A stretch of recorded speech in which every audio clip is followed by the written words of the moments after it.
Hello class, in this video I want to take you through the process for writing formulas and names of binary compounds that are type 2 metals or multivalent metals, those that can have multiple charges, multiple possible charges on the periodic table.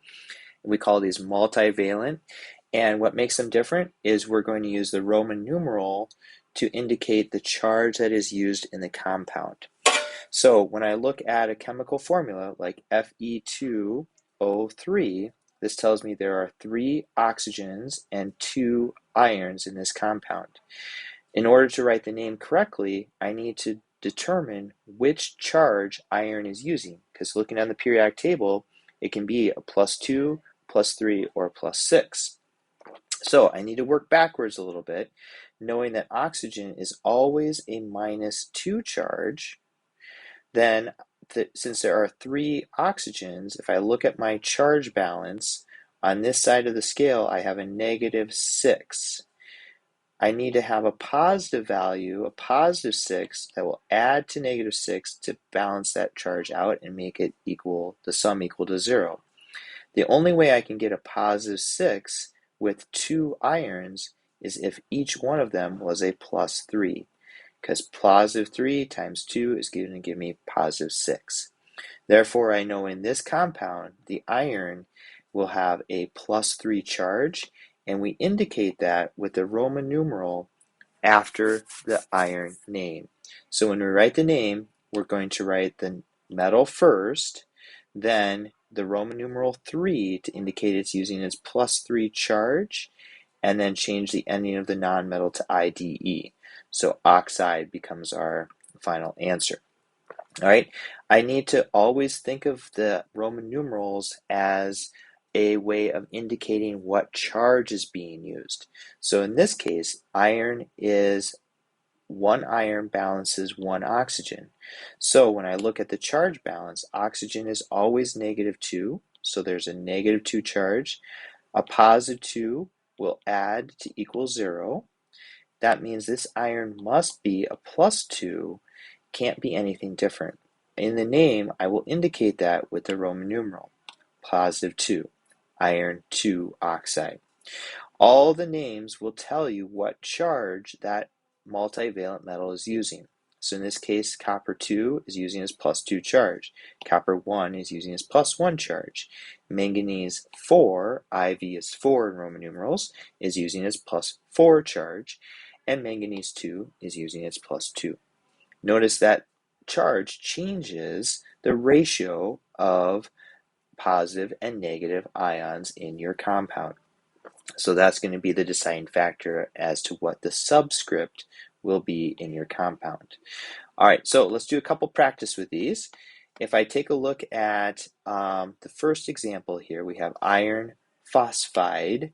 Notice it's iron 2 phosphide. That's going to tell me right away that I'm dealing with a +2 charge for iron. Phosphide is phosphorus when it's in a compound, and it always has a -3. So therefore, to balance this out, I need 2 phosphoruses and 3 irons in order for the sum of the charge to equal 0. All right, let's take a look at copper sulfide. In this case, my copper is a Roman numeral 1 after it. That indicates for copper that we're using the +1 charge in this compound.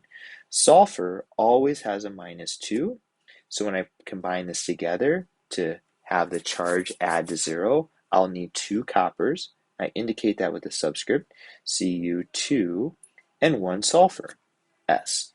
Now I'm done. Vanadium. Vanadium is kind of a fun element, and it has a possible charge of +5, +4, +3, and +2.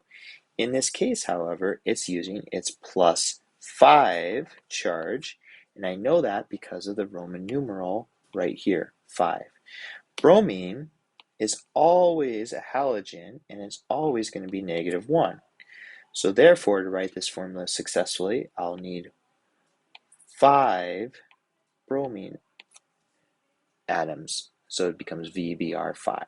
Okay, double check your work on these other ones. Tin 4 oxide means that it's a +4 charge for tin. Lead 2 means it's using the +2 charge.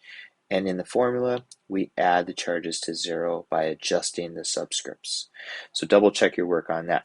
All right, then we're going to take a look at taking a formula like MnF2 and writing a name.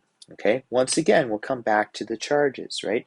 Manganese, Mn, can have multiple charges. In this case, we don't know what charge it's using yet. We'll have to look to fluorine to help us figure that out.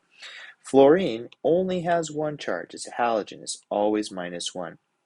When there's two of them, I have a total of -2.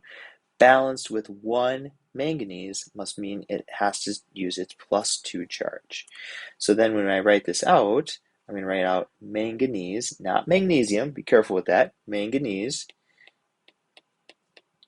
And then at Roman numeral 2, because it's using its +2 charge, fluoride. And now I'm done. Awesome. Let's do the next one. Lead and oxygen. Pb can have more than one charge as well. So I'm going to look on the periodic table. It can be a +4 or a +2. Oxygen, however, always has a -2 charge. Okay, so my lead will have to, in this case, be a +4 because there are two oxygens. Each one is -2, so my total negative charge becomes -4, balanced with one lead. That lead must be a +4. So now I can write down lead, Roman numeral 4, IV, and oxide. Okay? Hopefully this helps talk through some of the ideas with the multivalent compounds. Thanks.